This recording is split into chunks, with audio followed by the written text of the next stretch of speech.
দর্শক শ্রোতা, আমরা এসেছি সিলেটের অজপাড়া গায়ে। আমি এই গ্রামের পরিচিতি সহ এই মন্দিরের বর্তমান পরিস্থিতি এবং এর উৎপত্তি কাল সম্পর্কে জানতে চাইব শ্রদ্ধেয় শ্রী স্মৃতিভূষণ দাস মহোদয়ের কাছ থেকে। ওনাকে সবাই এই এলাকায় মাস্টার মশাই বলে জানেন। কথা বলবো স্মৃতিভূষণ দাস মহোদয়ের কাছ থেকে। আমি স্মৃতিভূষণ দাস শ্রী কালুর বাড়ি জনগণের সভাপতি এবং কৃষ্ণগড় বাসীপুর হাই স্কুলের প্রধান শিক্ষক। আমি প্রথমে বাবু জয়ন্ত বাবু মল্লিককে শুভেচ্ছা জানাই। উনি আমরা ক্ষুদ্র গ্রামে আসছেন, আমরা কমিটির পক্ষ থেকে উনিকে জানাই স্বাগতম এবং ধন্যবাদ।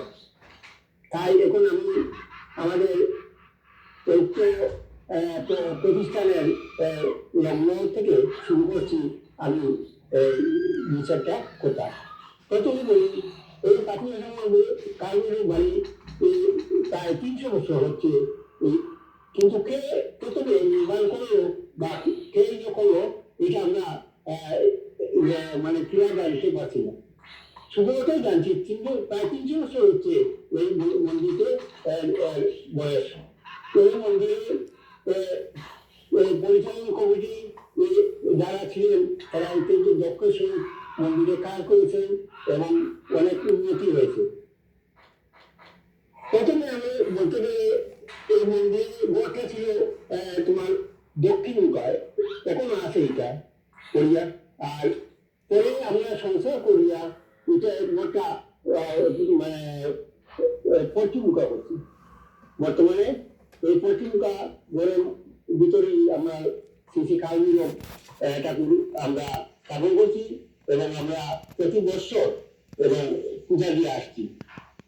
এই মন্দির খুবই জাগ্রত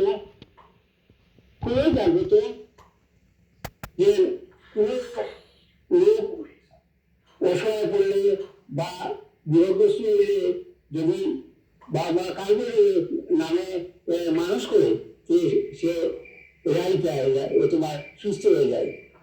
এমনকি কোনো মানুষ যদি পথ হারিয়ে যায় পাহাড়ে পর্বতে বা বিলে, তখন বাবা ভৈরবকে স্মরণ করলে বাবা ভৈরব জাগ্রত আছে এবং ওই লোকটিকে আগ্রহী আনিয়া তার বাড়ি পর্যন্ত পৌঁছায়।